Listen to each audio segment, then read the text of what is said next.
కాబట్టి నేను చేసేది దేవుని సేవ కాబట్టి సమస్తం కూడా ఆయనే చూసుకుంటారు. దేవుని స్తోత్రం. దేవుడికి అసాధ్యమైనది ఏది కూడా లేదు. దేవుని స్తోత్రం. హల్లెలూయా. కాబట్టి ఈ సమయంలో గత దినాల్లో నేను కొన్ని వచనాలు చెప్పి మీ ముందు నేను ఆపాను. ఎవరికన్నా గుర్తుందమ్మా అవి? ఎరుకో గోడలు, ఇంకా ఆకారం శపించబడదు, ఇంకా మిగతా వాళ్ళకి ఎవరైనా జ్ఞాపకం ఉందమ్మా? అమ్మా చెప్పండి.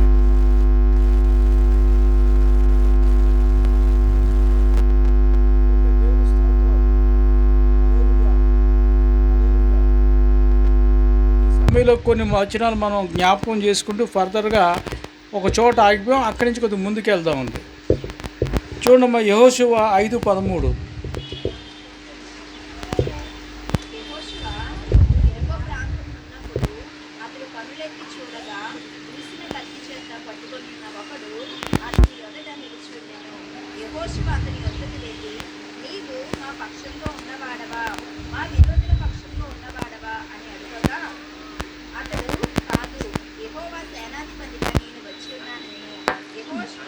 దేవుని స్తోత్రం. ఆగనమ్మా. అయితే ఇక్కడ చదవబడిన మైక్ పెట్టి చదవడం అమ్మా. ఇంకా మీరు మైక్ మీ దగ్గర పెట్టుకోండి, అందరికీ వినిపించాలి కాబట్టి. హల్లెలూయా. ఇక్కడ యెహోషువ తన కూడా ఉన్న మరి 40 లక్షల మందికి పైగానే ఉండేవారు. వారందరూ కూడా ఆ యొక్క యోర్దాను నది దగ్గరకు వచ్చేటప్పటికి అందులో చాలామంది దగ్గర 40 లక్షల మంది అరణ్యంలో తిరుగుతూనే ఏమైపోయారండి? చనిపోయారు. దేవుని స్తోత్రం. దేవుని స్తోత్రం. ఎందుకని చెప్పేవంటే వారెవరు కూడా దేవుని మాట మీద విశ్వసించేవారు కాదు, కానీ దేవుని యొక్క అద్భుతాలు చూసేవారు. ఏంటంటే ఆకాశం నుంచి మన్నా కురిసేది, వారు ప్రయాణం చేసిన ప్రాంతం అంతా కూడా బండను కొట్టగా నది ప్రవహించేది. వారు మాంసం తినాలంటే మంచి మంచి పక్షులు వచ్చి వాళ్ళ పళ్ళు పురుగులు పట్టేసి అంతగా ఆ తినటం వల్ల కూడా చాలామంది కూడా చనిపోయారట. అంతగా దేవుడు వారిని సమృద్ధిగా చూసినప్పటికీ కూడా దేవుడి మీద వారికి ఏం లేదండి, కృతజ్ఞత లేదు, విశ్వాసం లేదు, నమ్మకం లేదు. మేము బానిసలుగా ఉండేవాళ్ళు, మాకు అక్కడే బాగుండేది, మాకెందుకు ఈ అరణ్యంలో తీసుకొచ్చారని చెప్పేసి దేవుని మీద సొనుగుతూ ఉండేవారు. దేవుని స్తోత్రం. మనకు తెలిసింది, మనకి సులువైంది ఏంటమ్మా? సొనుగుడు. చెప్పండి అమ్మా, ఏంటి? అవసరమైతే చాలా వాళ్ళని ఒక మాట వేసేద్దాం, అవసరమైతే ఇలాగ మాట్లాడేద్దాం, రకరకాలుగా మనకి నోరు నాలుక ఎలా తిరిగితే అలాగ వచ్చినట్టుగా మనం చెడిపోవడమే కాకుండా దేవుని నామాన్ని కూడా అగౌరవపరిచే వారిగా ఉన్నాం. మన చోట మన నోటి అంతా ఏమన్నా వస్తే దేవుని గురించిన స్తుతులే రావాలి, కానీ దేవునికి వ్యతిరేకంగా ఏది కూడా మన నోటంతా రాకూడదు. దేవుని స్తోత్రం. హల్లెలూయా. మరి నిన్న దినాన నాకు మన మధ్యలోనే సరస్వతమ్మ గారు ఫోన్ చేశారు. అయ్యా రేపు సండే ఆదివారం ఎన్ని గంటలకండి ఆరాధన అంటే, అయ్యా మేము రావాలనుకుంటున్నాం అని చెప్పేసి. దేవుని స్తోత్రం. మరి ఎవరంటే రఘునాథమ్మ గారు కోళ్ళు అందరికీ వెనకాల కూర్చున్నారు. మరి ఇక్కడి నుంచి వాళ్ళకి 2 కూతుర్లు, కొన్ని రోజులు ఒక్కొక్క కూతురు దగ్గర కొన్ని రోజులు ఒక్క కూతురుగా ఉంటారు. అయినప్పటికీ సంఘానికి ఎప్పుడూ మానేయకుండా తప్పనిసరిగా వచ్చి ఉండేవారు. దేవుని స్తోత్రం. వాళ్ళు ఉన్న వింతైన అనుభవం ఏంటంటే, గొప్ప అనుభవం ఏంటంటే, ఆమెకు ఒక కూతురు ఉంది, దీనా. దేవుని స్తోత్రం. ఎవరమ్మా? దీనా. తనకు వచ్చి రఘునాథం గారు ఇద్దరు కూడా ఒకసారి సంఘానికి వచ్చారు. అయ్యా పాస్టర్ గారు, మాకు ఇలాంటి కావాలి. ఏటమ్మా కావాలంటే, మరి నాకు ఇలాగా వచ్చారండి, క్రైస్తవ పెళ్లి చేసుకుంటారట, ఆయన వచ్చి ఏదో ఎగ్జామ్ రాశారు, ఆయనకు ఉద్యోగం కావాలండి, నాకు క్రైస్తవ పెళ్లి కావాలండి. మరి ఆ ప్రకారంగా మనం క్రైస్తవ పెళ్లి దగ్గరుండి జరిగించాం. అంతేకాకుండా ఆయన శరత్ గారు అని చెప్పేసి ఆయనకి ఎక్కడో మధ్యప్రదేశ్లో ఒక రైల్వేలో జాబ్ కూడా వచ్చింది. దేవుని స్తోత్రం. మనకందరూ కూడా చాలామంది తెలుసు. రాడుగా అక్కడ వివాహం కూడా జరిగించారు. అయితే పోస్టింగ్ మాత్రం ఆయనకి తునిలో వచ్చిందన్నమాట. తునిలో రైల్వేలో హాస్పిటల్ అని చేస్తున్నప్పుడు కూడా చేస్తున్నారు. దేవుని స్తోత్రం. ఫ్యామిలీ అంతా కూడా అక్కడ షిఫ్ట్ అయ్యారు. అయితే ఈ సరస్వతమ్మ గారు మాత్రం ఎప్పుడు కూడా ఆరాధన మారలేదు. ఎంత దూరం ఉన్నా సరే, తుండించైనా సరే ఆ ముందు రోజే ట్రైన్ పట్టుకొని వచ్చి సంఘానికి వచ్చి ఉండేవారు. ఎందుకంటే దేవుడు వారి పట్ల చేసిన గొప్ప కార్యాన్ని బట్టి దేవుని స్తోత్రం. మరి ఆయనకి అక్కడి నుంచి తీరా ఉద్యోగం వచ్చిందంటే, అయ్యా ఉద్యోగం కాదు, మాకు ఇక్కడికి ట్రాన్స్ఫర్ అవ్వాలని అంటే అప్పుడు కూడా ప్రార్థన చేసాం. మధ్యప్రదేశ్ నుంచి అక్కడి నుంచి ఇక్కడ మన తుని ప్రాంతంలో హాస్పిటల్లో రావడం అనేది చాలా గొప్ప సంగతి. ఎవరికో కానీ ఆ రకంగా రాదు. దేవుని స్తోత్రం. మరి ఆయన అక్కడ రావడం, మరి ఆ క్వార్టర్స్లో ఉండడం, మరి అంతేకాకుండా అక్కడే మరి సొంతంగా ఆ సూరవరంకి వెళ్ళే దారిలో కోటి వీధిలో వారు అక్కడ చక్కటి గృహాన్ని కూడా కట్టుకున్నారు. దేవుడు వాళ్ళ ఇద్దరు కూడా ఒక మగపిల్లని ఒక ఆడపిల్లని ఇచ్చారు. అప్పుడు ఆ పాప కూడా మన మధ్యలో చేద్దాము నువ్వు, ఆవిడ దేనా గారి కూతురు అన్నమాట. దేవుని స్తోత్రం. ఇప్పుడు అమ్మాయి మరి నీట్ ఎగ్జామ్ రాస్తుంది, అంటే డాక్టర్స్ కోర్స్ రావాలని ఉంది. మరి నిన్న ఫోన్ చేసి మాట్లాడినప్పుడు దేవుని కూడా అయ్యా పాస్గా ప్రార్థన చేయండి, మా పాపకి మరి డాక్టర్ కోర్స్ రావాలని చెప్పి ప్రార్థన చేయండి అని చెప్పేసి అడిగారు. దేవుని స్తోత్రం. కాబట్టి అక్కడ అందరికంటే గొప్ప విశ్వాసురాలు రఘునాథమ్మ గారు. ఆవిడ చాలా వృద్ధాప్యంలో అప్పుడే ఉండేది. కానీ అప్పుడు కూడా మరి తన అప్పులు గిప్పులు అన్నీ ఉండడం బట్టి మరి చక్కగా కుమారుడికి ఇవ్వాల్సిన కుమారుడు బాగితే తన బాగా నమ్మేసి అప్పులన్నీ తీర్చేసి మంచి ఇల్లు, ఆ రామాలయం ఉన్నది, రామాలయం పక్కన ఉండేది, మనం కూడా వెళ్తూ ఉండేవారు. కానీ అప్పులన్నీ తీర్చి ఏ భారం ఏ రుణం లేకుండా చాలా తక్కువ ఆ రోజుల్లో అమ్మేసి మరి విశ్వాసగా తను నమ్మికుంచి సంస్థాన్ని క్లీన్ చేసుకొని మరి ఇప్పుడు మనవరాల దగ్గర తుల్లోనే ఉంటున్నారు. దేవుని స్తోత్రం. హల్లెలూయా, హల్లెలూయా. కాబట్టి ఇక్కడ చెప్పే విషయం ఏంటంటే, మరి దినాన మరి ఒక వివాహం కాకముందు మనం చూసాం దేవుని. అప్పుడప్పుడు ఇక్కడికి అక్కడింటికి అక్కడిక్కడ వస్తున్నప్పుడు సంఘానికి వచ్చి ఉండేది. దేవుని స్తోత్రం. హల్లెలూయా, హల్లెలూయా. కాబట్టి వారిని సంఘానికి మనం ప్రేమతో ఆహ్వానిస్తున్నాం. దేవుని స్తోత్రం. కాబట్టి దేవుడు చేసిన మేలను దేవుడు ఎన్నడూ విడవడు, ఎడబాడు. హల్లెలూయా, హల్లెలూయా. కాబట్టి ప్రభునందు ప్రియమైన దేవుని బిడ్డలారా, మరి మన సంఘానికి ఈ దినాన వేరు వేరు ప్రాంతం నుంచి అమ్మ కుమారి మీరు ఎవరి నుంచి వస్తున్నారమ్మా? కురుపాం నుంచి నిన్నటి దినాన ఈరోజే వచ్చారమ్మా? నిన్న వచ్చారా? నిన్న వచ్చారు. ప్రవీణ్ ఇప్పుడు వస్తున్నానండి. ఓకే. మరి అదే స్థలంలో మరి తను ఇంజనీరింగ్ చదవడం, మరి తనకి అదే ప్రాంతంలో తనకి ఉద్యోగం రావడం, మరి వారికి కలిగిన మేలను బట్టి కురుపాం నుంచి నిన్నటి దినాన్నే బండి ఎక్కి పొద్దున్న వచ్చి అక్కడి నుంచి సంఘానికి సిద్ధపడుతూ మరి సంఘానికి రావడం అనేది చాలా గొప్ప సంగతి. దేవుని స్తోత్రం. కాబట్టి మొన్న చిన్న సంఘం అయినా సరే దేవుడు మన మధ్యలో చాలా గొప్ప కార్యాలు చేస్తున్నాడు. దేవుని స్తోత్రం. ఆయన ఎన్నడూ విడువడు. ఎలాంటి ప్రార్థనలు ఏమైనా సరే ఆయన ఎడబాడు. ఆయన ఆలకించి మనకి తగిన జవాబు అనుగ్రహించే దేవుని స్తోత్రం. గట్టిగా చప్పట్లు కూడా దేవుని మహిమపడతామా. హల్లెలూయా. కాబట్టి ఈ యొక్క వాక్యంలో కానీ దేవుని యందు కానీ ఎలాంటి మభ్యాలు కానీ తారతమ్యాలు కానీ ప్రాధాన్యత కానీ ఏమీ లేదు. కేవలం ఎవరికమ్మా ప్రాధాన్యత?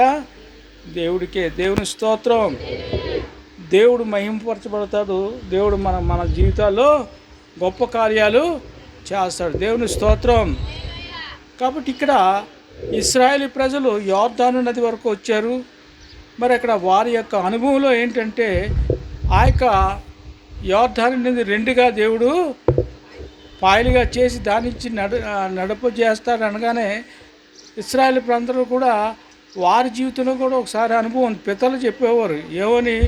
ఎర్ర సముద్రం రెండుగా పాయలు చేసిన వాటి మధ్యలో నుంచి ఆరిన నేలను దేవుడు నడిపించాడు. ఓకే. అప్పుడు మోసే గారి నాయకత్వం. ఇప్పుడు ఎవరి నాయకత్వమా? యెహోషువ. చెప్పండమ్మా. యెహోషువ కూడా దేవుని అన్న మాట మీద మరి నిలబడి దేవుని కొరకు అద్భుతంగా ఆశ్చర్యకరంగా ఇక్కడ కార్యాలు చేసి ఉండాలి. దేవుడు మరి యెహోషువతో మాట్లాడాడు, నేను యోర్దాను నదిని ఏం చేస్తానమ్మా, 2 పాయలుగా చేస్తాడు. దేవుని స్తోత్రం. సర్వసాధారణంగా ఎలా ఉంటుంది ఏంటండమ్మా, ఎవరో చేశారు చెందారు అన్నది ఆహా ఓహో అని అనడం కాదు, కానీ మన బ్రతుకుల్లో మన జీవితాల్లో కూడా జరిగినప్పటికీ అవి ఎలా ఉంటాయండి, అయ్యో నా జీవితంలో కూడా నేను దేవుని యొక్క అద్భుత కార్యాలు చూశాను. ఎందుకంటే దేవుని యందు నేను ఏం చేశానండి, విశ్వాసం ఉంచాను.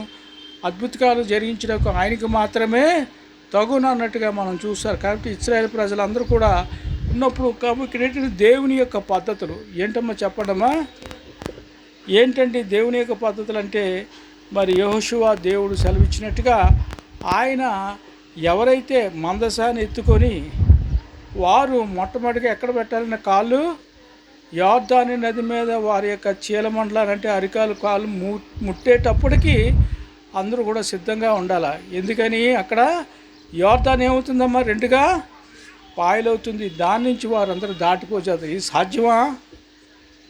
ప్రజలందరికీ అసాధ్యం, కానీ దేవుడు సాధ్యమే. ఎక్కడన్నా నీరు మరి గోడ వల్ల నిలబడుతుందండి, నిలబడదు. దేవుని స్తోత్రం.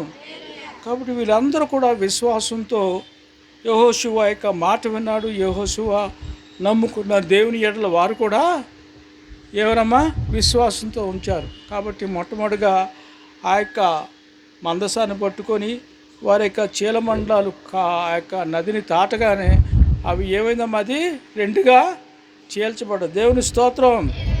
హల్లెలూయా.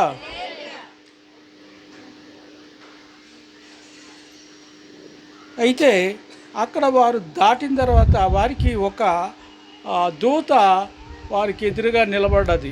ఎవరు నిలబడ్డారమ్మా, దేవుని యొక్క దూత. అయితే ఆయన యెహోషువ, అయ్యా మీరు మా పక్షంగా ఉన్నారా లేకపోతే అపవాది పక్షంగా ఉన్నది? లేదయ్యా నేను దేవుని పక్షంగా వచ్చారనగానే మోసే గారు సాగిలిపడేటప్పుడు ఆయన చెప్పాడు, అయ్యా నువ్వు కాళ్ళు చెప్పులు ఉన్నాయి అవి విడిచిపెట్టి ఇది పరిశుద్ధ స్థలం అని చెప్పేటప్పటికి ఆ మోకాలని ఆయన సాగిలిపడేటప్పటికి ఈ యొక్క ఎరుకను ఏ రకంగా జయించాలని వారుతూ ఉన్నారు. కాబట్టి ఇక్కడ యెహోషువ ఎవరి పక్షంగా ఉన్నాడమ్మా, ఇటు దేవునికిని ఇటు మనుషులకి మధ్యవర్తిగా ఉన్నాడు. దేవుని స్తోత్రం.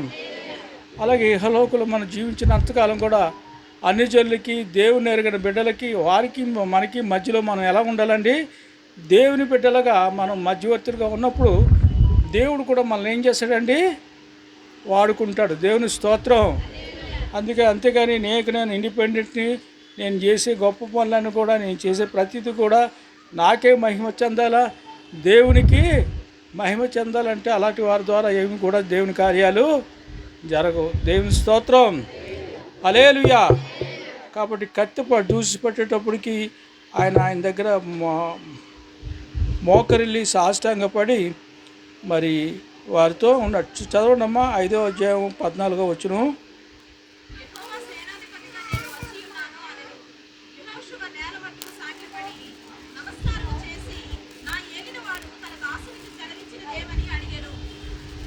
చెప్పండి.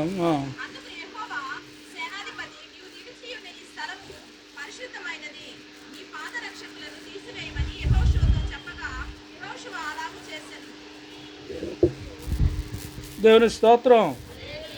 అయితే ఇక్కడ 2వదిగా వారందరూ కూడా ఆ యోర్దాని ఆరిన నేల దాటి వచ్చేటప్పటికి వారి భుజం మీద ఇక్కడ 12 తరాలు ఉన్నాయి, కానీ 12 మందిని కూడా 12 రాయలు తీసుకొని రమ్మన్నప్పుడు వారు ఆ రాయలు తీసుకొచ్చి ఒక పోగుగా వేసి ఒక పెద్ద గుట్టగా చేశారన్నమాట. ఏం చేశారండి, 12 తరాలు ఉన్నారు, 12 గోత్రాలు ఉన్నారు. 12 గోత్రాలు కూడా ఆ రాయి తీసుకొచ్చి గుట్టగా వేసినప్పుడు అప్పుడు అక్కడ చెప్పబడిన మాటలు ఏంటంటే, అయ్యా మీరు ఈ యొక్క యోర్దాను అనేది 6 నెలల్లో మీరు ఈ దేవుడు మిమ్మల్ని దాటిపో చేసాడు కాబట్టి మన పిల్లలు అందరూ కూడా వచ్చేటప్పుడు అయ్యా ఈ గుట్ట ఏంటంటే మమ్మల్ని అందరినీ కూడా 6 నెలల్లో దేవుడు మమ్మల్ని నడిపించాడు. దేవుని స్తోత్రం. హల్లెలూయా. హల్లెలూయా. పాట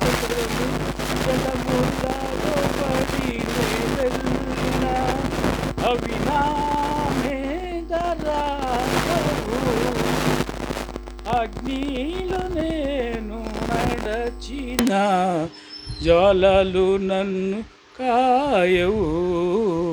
హల్లెలూయా హల్లెలూయా హల్లెలూయా. నేను వెళ్ళే మార్గము నా యేసుకే తెలియును. నేను వెళ్ళే మార్గము నా యేసుకే దేవుని స్తోత్రం. వాళ్ళు జలములలో పడి వెళ్ళినా సరే ఆ జలములు కూడా ఇశ్రాయేల్ ప్రజలు ఎవరు కూడా ఏమి చేయలేవు. వాటన్నిటిని కూడా ఎవరు ఆఫ్ చేశారండి? దేవుడు ఆఫ్ చేశాడు. దేవుని స్తోత్రం. హల్లెలూయా హల్లెలూయా. దేవుని స్తోత్రం. అయితే ఇక్కడ ఒక టాస్క్ అయిపోయింది. ఒక టాస్క్ అంటే వారు ముందు ఉంచబడిన ఆ యొక్క యోర్దాను నది వారు దాటారు. దేవుని స్తోత్రం. రెండవదిగా వచ్చేటప్పటికి దేవుడు వారికి ఆ యొక్క ఎరుకో పట్టణాన్ని దేవుడు వారికి అప్పగిస్తారని సెలవిచ్చేటప్పటికి వారికి ఒక వింతైన అనుభవాన్ని దేవుడు సెలవిచ్చిన మాట ప్రకారం వారికి కొన్ని ఆజ్ఞలు చేయమని అక్కడ ఉన్నది. ఏంటంటే ఎరుకో చుట్టూ కూడా 7 మార్లు ప్రదక్షిణ చేయాలి. ఎన్నిసార్లు ప్రదక్షిణ చేయాలండి? అలాగా వారి దండంతా ఉంది. వారు ఇక్కడ దేవుడు ఇక్కడ యోర్దాను నది 2గా చీల్చి వాటిలో మధ్య నుండి దేవుడు వారిని చేశాడని చెప్పేసి ఎప్పుడైతే వారు విన్నారో, ఎవరండి? ఎరుకో ప్రజలు, ఎరుకో సైనికులు అందరూ కూడా విన్నారో, వారు దేవుడు వారి మధ్య జరిగించిన అద్భుత కార్యాలు బట్టి జడిసిపోయారట. వారి గుండె చెదిరిపోయిందట. అమ్మ బాబు, ఎంత గొప్ప దేవుడు వారికి తోడుగా ఉంటే మమ్మల్ని కూడా ఏం చేస్తాడని దేవుడు ఓడిపోచేసి ఇశ్రాయేల్ ప్రజలు జయం అనుగ్రహిస్తారని వారందరూ జడిసిపోతుండగా దేవుడు ఆ ప్రకారంగా వారు వెయిట్ చేస్తున్నప్పుడు అక్కడ ఒక నియమం ఉంది. ఏంటంటే అక్కడ నియమం, రోజుకు ఒక మారు దేని చుట్టూ అండి? ఎరుకో గోడ చుట్టూ. ఎరుకో పెద్ద పెద్ద గోడలు 11 అడుగులు 20 అడుగులు ఎత్తు ఉంటే ఆ ఎత్తు గోడల నుంచి వారంతా ప్రాకారంలో ఉంటూ క్షేమంగా ఉండేవారు అన్నమాట. ఆ రోజుల్లో ఇతర శత్రువుల నుంచి వారు దాటిపోనీయకుండా శత్రువుల నుంచి కాపాడుటకు అంత పెద్ద పెద్ద ఎత్తైన గోడలు కట్టుకొని ఉండేవారు. దేవుని స్తోత్రం. అలాగే ఈరోజు కూడా మన యొక్క రాజ్యాలు, మన యొక్క దేశాల మధ్య కూడా చివరిలో బోర్డర్స్ ఉంటాయి. బోర్డర్లో కూడా ఏం చేస్తారంటే పెద్ద పెద్ద ఫెన్సింగ్లని రకరకాలుగా కడుతున్నారు. అవి కూడా ఉన్నాయి. అయితే ఇక్కడ మాత్రం వారికి ఎరుకో గోడలు ఉన్నప్పుడు యెహోషువ మీరు మాట్లాడద్దు, ఏం చేయదో, మౌనంగా ఉండండి. ఎలా ఉండమన్నారమ్మా? మౌనంగా. ఎన్ని మారులు తిరగమన్నారండి? రోజుకొక మారుగా 6 రోజులు తిరగాల. ఎన్ని రోజులండి? 6 రోజులు కూడా 7వ రోజు మాత్రం జయించేమన్న శక్తితోని ఉత్సహించు కేకలు వారు వేయగలిగి ఉండాలి. దేవుని స్తోత్రం. మరి ఇక్కడ ఆయన చెప్పేది ఎందుకంటే ఇలా చేస్తున్నారంటే, దేవుడు చేసే కార్యాలు మీరు ఊరకనే ఉండి మౌనంగా చూడండి. 7వ దినం ఏంటండి? జయించే విధంగా ఉత్సహించుతూ వారు ఏం చేయాలండి? కేకలు వేయగలిగి ఉండాలి అని చెప్పినప్పుడు వీరందరూ కూడా 1-2 మంది 40 లక్షల మంది ప్రాకారం చుట్టూ తిరుగుతున్నారు. ఏం కూడా చేయట్లేదు. వీళ్ళు పిచ్చోళ్ళు బాబు, వీళ్ళు ఏం చేస్తున్నారు?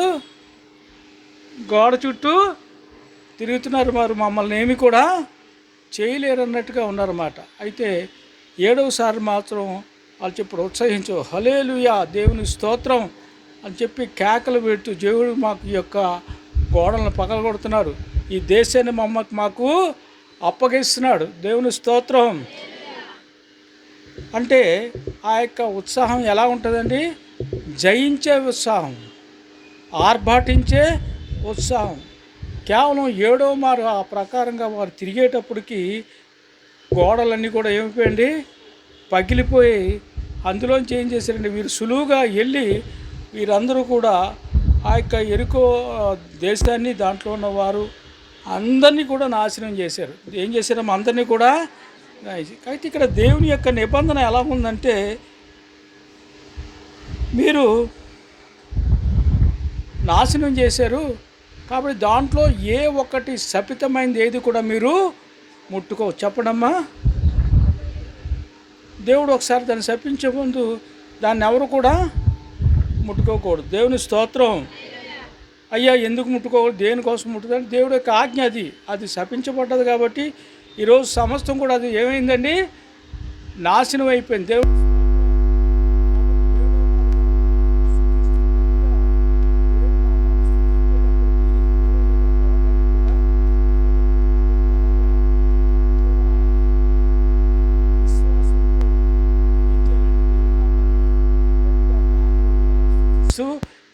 ఎప్పుడు కేకలేయాలండి? గోళ్ళు పడిపోయినప్పుడా, గోళ్ళు పడిపోకముందా? పడకపోక ముందే వారు ఇచ్చారు. దేవుడు ఈ దేశాన్ని మాకు ఇవ్వబోతున్నాడు. దాంట్లో శత్రువులందరినీ కూడా జయింపచేస్తున్నాడు. అలాగే మనకి బ్రతుకులో మన జీవితంలో అనేకమైన కార్యాలు చెప్పకుండా చేయకుండా ఏదో అవి అవునట్టుగా ఆగిపోతూ ఉంటాయి. అప్పుడు మనం ఏం చేయాలండి? దేవుడు మనకు అనుగ్రహించిన కృపను బట్టి మనం కూడా దేవుణ్ణి ఏం చేయాలండి? స్తుతించాలా, దేవుని నామాన్ని ఘనపరచాలా. ప్రభు మన పట్ల చేస్తాడనే విశ్వాసం మనలో ఉండాలి. దేవుడికి ప్రార్థన చేస్తే దేవుడు ఏం చేస్తాడు? ఆయన ఆలకిస్తాడు. మన ప్రార్థనను ఆలకించి మనకి తగిన జవాబు అనుగ్రహిస్తాడు. నీకు అవ్వకముందే, నీకు జరగకముందే నువ్వేం చేయాలండి? దేవుణ్ణి స్తుతించాలా, ఆర్భాటంతో స్తుతించాలా. నీ ప్రార్థనకి చుట్టుపక్కల అందరూ కూడా వేసిపోవాలి. అమ్మ ఆవిడ ఏం చేస్తుంది, అమ్మ ఏం చేయట్లేదు, ఆవిడ ఏం చేస్తుందంటే ప్రార్థన చేసి దేవుని స్తుతి. అమ్మ ఎందుకు దేవుని స్తుతిస్తున్నావు? అయ్యా నా ముందు ఎరుకో వంటి గోడల వంటి పనులు ఉన్నాయండి. సాతాడు అంటాడు, అవ్వదు అన్నాడు, నా దేవుడు అన్నాడు సమస్తం కూడా చేస్తానండి. ఎందుకంటే ఎరుకో గోడలు పడగొట్టిన దేవుడు నా బ్రతుకులో, నా జీవితంలో కూడా అవ్వదనే గోడ అడ్డుగా ఉండిపోయింది. ప్రభు నువ్వు దాన్ని తొలగించిపోయినప్పుడు ఇశ్రాయేలు యొక్క యోధులందరూ కూడా పైకెక్కి ఆ ఎరుకో ప్రాంతంలో వెళ్ళి వాళ్ళు ఉన్నట్టు వాటిలన్నిటి కూడా కాల్చేసి బూడు చేశారు. ఏ ఒక్కటి కూడా వారు ముట్టుకోలేదు. అయితే ఇక్కడైతే వెండి, బంగారు, ధనాగారాలు అన్నీ కూడా ఎక్కడికండి? దేవుని యొక్క సన్నిధికి తీసుకురమ్మన్నారు. మిగతాదంతా కూడా దేన్ని కూడా ముట్టుకోవద్దని చెప్పారు. దేవుని స్తోత్రం. అయితే చాలామందికి నేత్రాశ, జీవుడము అన్నీ కూడా ఉంటాయి. అక్కడ కూడా మళ్ళాగా ఉన్నవాడు ఒక ఆయన ఉన్నాడు. ఆయన పేరు ఆకాను. ఏం పేరమ్మా? ఈ యొక్క ఆకాను ఏం చేశాడంటే తనకు కొంత బంగారాన్ని, కొంత వెండిని, కొంత దుస్తులను ఆశించి వాటిని తీసుకొని అతను ఏం చేసేది, తన యొక్క గుడారం ఉండదు కదమ్మా, ఆ గుడారంలో గొయ్యి తవ్వి ఆ గోతి కప్పి దాంట్లో దాచేటి, ఎవరు చూడలేదు కదా అని చెప్పేసి దాచుకున్నాడు. అంతవరకు బాగానే ఉంది. కాబట్టి ఇక్కడ ఒకటి మాత్రం గమనించాలి, నిన్ను నన్ను ఎవరు చూస్తున్నారండి? దేవుడు చూస్తున్నాడు. దేవుని స్తోత్రం. కానీ మనం ఎవరికి భయపడకపోయినా ఎవరికి భయపడాలండి? దేవునికి భయపడి పాపం చేయకూడదు. ఒకవేళ పాపం లక్ష్యం చేసిన దేవుని కార్యాలు మన జీవితంలో జరగవు. ఉదయం మన కీర్తన భాగంలో ఉన్నాం కదమ్మా, ఇటం ఒకవేళ నేను పాపం చేసినట్లే దేవుడు నా మనవికి ఆలకించడు. దేవుని స్తోత్రం. హల్లెలూయా. కాబట్టి ఈ యొక్క ఆకాను చెప్పడమ్మా, ఆకాను. అయితే ఆకాను దొంగతనం చేసి బాగానే ఉంది. అయితే ఇక్కడ చూడండి, ఎరికో గోడలు అన్నీ కూడా పడిపోయి, కానీ ఒక ప్రాంతంలో గోడ పడలేదట. ఎందుకు పడలేదండి ఆ గోడ? ఇక్కడ వేగు చోటకు వచ్చిన రాహాబ్ అనే వేశ్య ఏం చేసిందంటే ఈ యొక్క వేగు చూసిన వారిని దాచిపెట్టి ప్రాణాపాయం తప్పించి, కాబట్టి ఆవిడ ఒక నిబంధన చేసి అడిగింది, అయ్యా మీరు వచ్చి మా దేశాన్ని స్వతంత్రించుకుంటారు, మమ్మల్ని నాశనం చేస్తారని నాకు తెలుసు. అయితే మీరు వచ్చేటప్పటికి నన్ను నా కుటుంబ పశువులు కాపాడానని చెప్పి ఆవిడ ఒక వాగ్దానాన్ని ఆ ఇశ్రాయేలు ప్రజలైన వారిద్దరి దగ్గర కూడా వారు ఒట్టు తీసుకుందన్నమాట. వెంటనే ఆయన కూడా చెప్పు, చూడమ్మా అది ఎక్కడుందో. మరి వీళ్ళు యెహోషువ 6:23 చదవండమ్మా.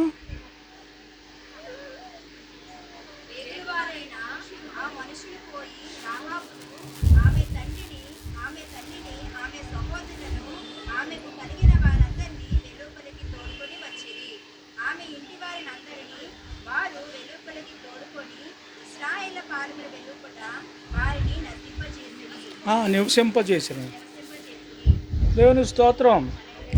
చూడండి, ఇక్కడ ఆ యొక్క ఎవరైతే మరి వారు వాగ్దానం తీసుకొని, అమ్మ మేము వచ్చేటప్పటికి మేము నీ యందు ఆమె విశ్వాసంతోనే మీరు వస్తారు, మా దేశాన్ని పట్టుబడుతుంది, సమస్తాన్ని కూడా నాశనం చేస్తారని చెప్పినప్పటికీ కూడా అయ్యా మీరు చేసి మీ కార్యాలన్నీ కూడా దేవుడు గొప్పవాడు, నాకు ఒక మేలు చేసి పెట్టండి, ఇక నేను మిమ్మల్ని దాచి మిమ్మల్ని క్షేమంగా మమ్మల్ని భద్రంగా పంపిస్తాను, అయితే మీరు నాకు ఒక మేలు చేయండి, మీరు మా దేశంకి వచ్చి మమ్మల్ని నశింపజేసేటప్పుడు నన్ను జ్ఞాపకం చేసి నన్ను నా కుటుంబ వారిని రక్షించండి అయ్యా అని చెప్పేసి ఆమె ముందుగా రాబో యొక్క ఇశ్రాయేల్ యొక్క విజయం గురించి ఆమె వారి మీద ఒక ఆనందం తీసుకుందమ్మ, ఒట్టు తీసుకుంది.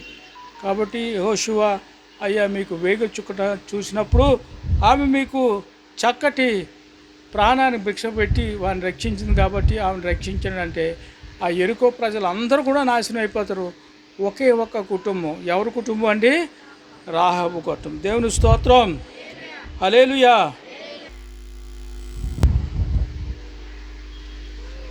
చూడండి, అప్పుడు చూడమ్మ 7వ అధ్యాయం 11వ చదవండి. ఇశ్రాయేలీయులు పాపం చేసి ఉన్నారు, నేను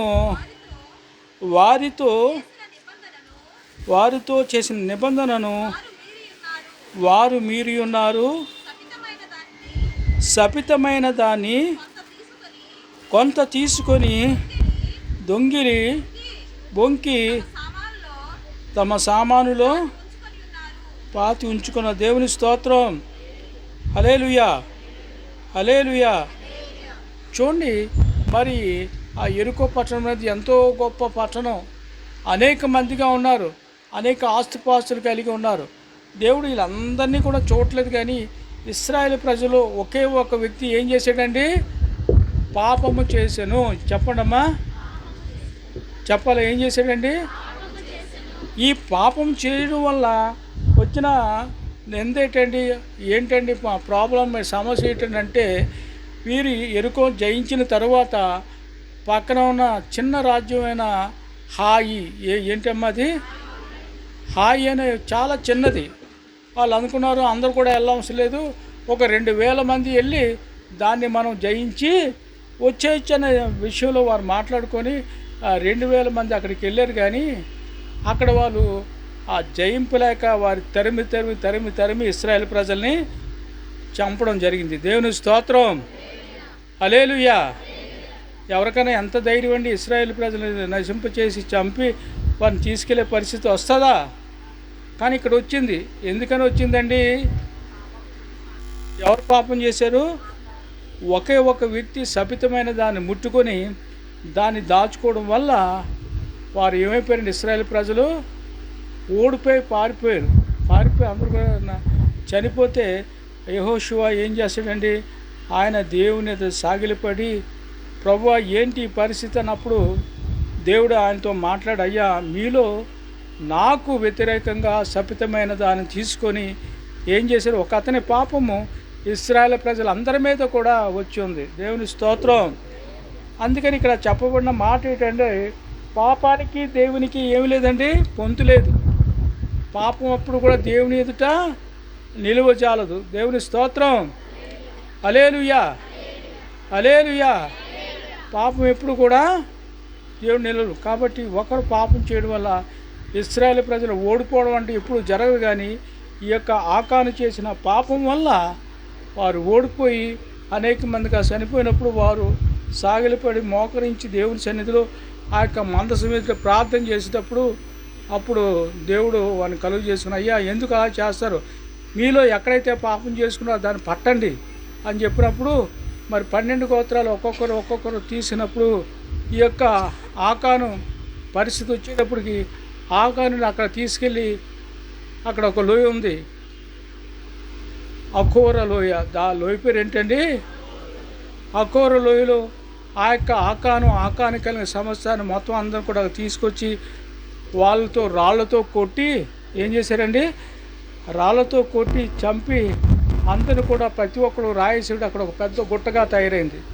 దేవుని స్తోత్రం. కాబట్టి దేవుని యొక్క శిక్ష కానీ దేవుని యొక్క కోపం కానీ అంత భయంకరంగా ఉంటుంది. ఎప్పుడైతే వారు పాపం ఒప్పుకొని వారు పాపం నుంచి విడుదల పొందారో తిరిగి అక్కడ దేవుడు మరొకసారి వారిని ఆ యొక్క హాయి మీదకి యుద్ధానికి వెళ్ళమని చెప్పినప్పుడు వారు సిద్ధపడ్డారు. దేవుని స్తోత్రం. మరి ఏది ఏమైనప్పటికీ కూడా అక్కడ దేవునికి వారికి ఉన్న ఆ నిబంధనను ఏం చేశారండి, దేవుడు అందరూ కూడా నిలబెట్టినప్పుడు ఆ పాపం ఎవరి మీద వచ్చి ఎవరైతే పాపం చేశారో ఆయన పేరేం పేరమ్మా, ఆకాను కలిగిందంతా కూడా ఆ లోయలో తీసుకొచ్చి ఇశ్రాయేల్ ప్రజలందరూ కూడా ఒక్కొక్కడు రాయేసేటప్పటికి అందరూ కూడా రాత్రిలో చనిపోయారు. అదొక పెద్ద గుట్టగా అయింది. నేటి కూడా ఆ గుడ్డ, ఆ యొక్క రాళ్ళ గుట్ట అక్కడ అలాగే మిగిలింది. ఎందుకయ్యా అంటే దేవుని ఎదుట పాపం చేసి మేము ఓడిపోయాము. దేవుని ఎదుట ఆ పాప ప్రాయశ్చిత్తంగా వారందరూ కూడా నశింపజేసినప్పుడు తిరిగి మళ్ళీ దేవుడు హాయి మీదకి వెళ్ళినప్పుడు హాయిని సులువుగా వారు జయించి దేవుని ధ్వజాన్ని, దేవుని యొక్క నామాన్ని అక్కడ ఘనపరచబడినట్టుగా మనం చూస్తున్నాం. దేవుని స్తోత్రం. కాబట్టి ఇక్కడ ఏంటంటే దేవునికి మనకి కూడా ఉండకూడదమ్మా, పాపము అడ్డు రాకూడదు. దేవుని స్తోత్రం. కాబట్టి హాయి ప్రజలు ఒక దినాన వారు పరిగెట్టి చంపినవారు. ఈ దినాన అదే ఇశ్రాయేల్ ప్రజలు వారందరినీ కూడా పరిగెట్టి అందరూ కూడా వారు నాశనం చేశారు. దానికి కారణం ఏంటంటే దేవునిట ఇశ్రాయేల్ ప్రజలు ఎవరు కూడా పాపము చేయలేదు. ఒకవేళ పాపం చేసినప్పుడు కూడా పాపం యొక్క ప్రాయశ్చిత్తం వారు పొందారు. మరి ఈ దినం కూడా మనం ఈ యొక్క రొట్టె ద్రాక్షరసం మన సన్నిధిలో ఉంది. మనం ఏ పాపం అయినా సరే మన దేవుని ఉండకుండా ఏం చేయాలండి, దేవుడు మనందరి కొరకు కలువరి శిలువలో మరణించారు. మనందరి కొరకు ఆయన రక్తము మనకి ద్రాక్షరసంగాను, ఆయన శరీరం మనకు రొట్టెగా ఇచ్చి మన ఆత్మీయ జీవితాన్ని ఆయన ఏం చేస్తున్నామా, జీవింపజేస్తున్నాడు. కాబట్టి దేవుడికి మనకి ఉన్న మధ్యవర్తిగా ఉన్న ఆ పాపాన్ని ఏం చేయాలండి, క్షమించమని దేవుణ్ణి అడగాల, పవిత్రపరచుకోవాలా, పరిశుద్ధపరచుకోవాలా. దేవుని నామాన్ని దేవుని భయంకరంగా మనం జీవించగలిగి ఉండాలి. దేవుని స్తోత్రం. ఎప్పుడైతే ఆ విధంగా మనం జీవించగలిగి నిష్కలంకంగాను నిందారహితంగా ఉంటామో అప్పుడే ఆ రొట్టె ద్రాక్ష రసాన్ని మనకి ఆశీర్వాదకరంగా ఉంటుంది. ఒకవేళ ఆ పాపం మళ్ళా ఉంటూ ఆ రొట్టె ద్రాక్ష రసాన్ని మనం తీసుకుంటున్నాం అనుకోండి, అది దేనికి సాదృశ్యంగా ఉందమ్మా, శాపానికి, పాపానికి అది సాదృశ్యంగా ఉంది. కాబట్టి దేవుడు మనకు అవకాశం ఇస్తాడు. దేవుడు మళ్ళందరూ కూడా ప్రేమిస్తాడు. పాపం నుంచి శాపం నుంచి తీసివేసి మనల్ని సంపూర్ణంగా దేవుడు మనకి కృతజ్ఞత లేదనుకుంటే దేవుడు మనకి పాప క్షమాపణ మనకి కలుగు చేస్తాడు. దేవుని స్తోత్రం. హల్లెలూయా. ఒకసారి చదవండి అమ్మ, కీర్తన భాగం 11వ అధ్యాయం పైకి తీసుకొని చదవండి.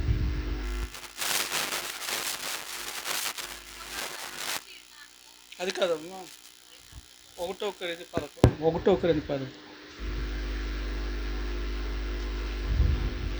కుమార్తె చదవండి.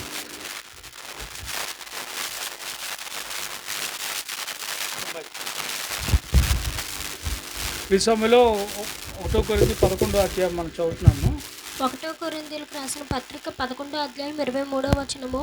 నేను మీకు అప్పగించిన దానిని ప్రభు వలన పొంది తిని, ప్రభు అయిన యేసు తాను అప్పగింపబడిన రాత్రి ఒక రొట్టెను ఎత్తుకొని కృతజ్ఞతాస్తుతులు చెల్లించి దానిని విరచి, ఇది మీ కొరకైన నా శరీరము, నన్ను జ్ఞాపకము చేసుకొనుటకై దీనిని చేయుడని చెప్పెను. ఆ ప్రకారమే భోజనమైన పిమ్మట ఆయన పాత్రను ఎత్తుకొని, ఈ పాత్ర నా రక్తము వలనైన క్రొత్త నిబంధన, మీరు దీనిలోనిది త్రాగునప్పుడల్లా నన్ను జ్ఞాపకము చేసుకొనుటకై దీనిని చేయుడని చెప్పెను. మీరు ఈ రొట్టెను తిని ఈ పాత్రలోనిది త్రాగునప్పుడల్లా ప్రభు వచ్చు వరకు ఆయన మరణమును ప్రచురించుదురు. కాబట్టి ఎవడు అయోగ్యముగా ప్రభు యొక్క రొట్టెను తినునో లేక ఆయన పాత్రలోనిది త్రాగునో వాడు ప్రభు యొక్క శరీరమును గూర్చియు రక్తమును గూర్చియు అపరాధి అగును. కాబట్టి ప్రతి మనుష్యుడు తను తాను పరీక్షించుకొనవలెను. అలాగూ చేసి ఆ రొట్టెను తిని ఆ పాత్రలోనిది త్రాగవలెను. ప్రభు శరీరమును వివేచింపక తిని త్రాగువాడు తనకు శిక్షావిధి కలుగుటకే తిని త్రాగుచున్నాడు. ఇందువలననే మీలో అనేకులు బలహీనులను రోగులనై ఉన్నారు, చాలామంది నిద్రించుచున్నారు. అయితే మనలను మనమే విమర్శించుకొనిన ఎడల తీర్పు పొందకపోదుము. చాలా. కాబట్టి ప్రభునందు ప్రియమైన దేవుని సంగమా, మనం కూడా ఇప్పుడు ఈ యొక్క రొట్టె ద్రాక్ష రసాన్ని తీసుకున్నప్పుడు ఇంకా నేను ఎవరిని ఏలెత్తి చూపించను, అలాగని చెప్పి మిమ్మల్ని కూడా గుచ్చుకుచ్చి మిమ్మల్ని ప్రశ్నలు అడగను. ఎవరన్నా సరే ఈ యొక్క రొట్టె ద్రాక్ష రసాన్ని అయోగ్యంగా తీసుకున్నారేమో, కాబట్టి అటువారు మరొకసారి జ్ఞాపకం చేసుకొని క్షమించమని దేవుని సన్నిధికి వచ్చి, ప్రభువా నీ రక్తం చేత కడగండి, పవిత్రపరచండి, నీ రొట్టె బలను ప్రభుని తీసుకున్నాక ఏ అపాయం ఏ కష్టం రాకుండా సహాయం దయచేయండి. ఈ యొక్క రొట్టె ద్రాక్షారసం నాకును నా ఆత్మకు బలమని శక్తిని ప్రభు మీరు దయచేయమని ప్రార్థించాలని మనం చేస్తున్నాం. అయితే దీనికి ముందుగా నేను ఒక చిన్న విషయాన్ని మీకు చెప్పాలని, మన మధ్యలో ఉన్నటువంటి గ్లోరీ గారి కుమార్తె భార్గవి గారు మన మధ్యలో ఉన్నారు. మరి నిన్నటి దినాన మన ఆర్కే బీచ్లో తనకి బాప్తీసం ఇవ్వడం జరిగింది. కాబట్టి కుడిచే సాహసం ద్వారా ముందుకు వస్తామా. ప్రైజ్లా.